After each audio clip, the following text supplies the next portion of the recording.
Hello everyone, welcome back to my YouTube channel. അപ്പോൾ വൈകിട്ട് എന്ത് ചെയ്യുന്ന ആലോചിച്ചിരുന്നപ്പോഴാണ് ഞാൻ മാവിലെ 2 മാങ്ങ കുട്ടന്മാരെ കണ്ടത്. പക്ഷേ അത് പച്ചമാങ്ങയായിരുന്നു.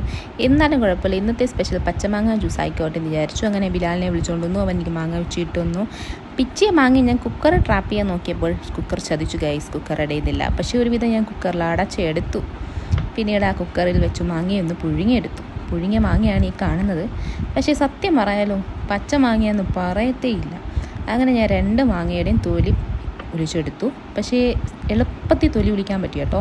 2 മാങ്ങയുടെയും തൊലി എളുപ്പത്തിൽ ഒലിച്ചെടുത്തു. പക്ഷേ സത്യത്തിൽ അത് പഴുത്ത മാങ്ങ പോലെ ആയി.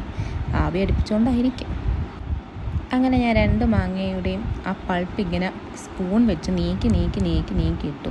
പക്ഷെ സിമ്പിളായിട്ട് അതിങ്ങനെ ഇളകി വന്നു. എൻ്റെ 2 മാങ്ങയുടെയും ഇട്ടു. സത്യത്തിൽ പഴുത്ത മാങ്ങ പോലെ ആയി. പിന്നീട് അതിനെ ഞാൻ മിക്സിയിലേക്ക് ഇട്ടു. ഞാൻ 1.5 ടേബിൾ സ്പൂൺ പഞ്ചസാരയാട്ടോ ഇട്ടത്. പിന്നെ കുറച്ച് വെള്ളം ഒഴിച്ചു. അതിന്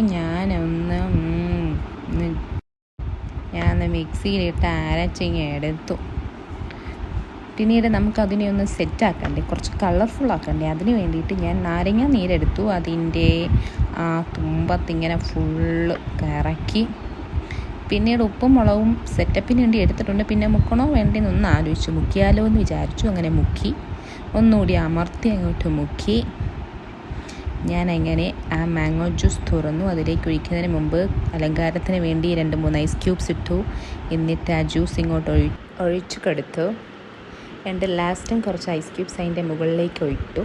ഇതാണ്ട് എൻ്റെ മാങ്ങോ ജ്യൂസ്. അപ്പം ഞാൻ തന്നെ കുടിച്ചു നോക്കി. വാവ് ആയിട്ടുണ്ട്. അപ്പോൾ അടുത്ത വീഡിയോയിൽ കാണാം. ബൈ.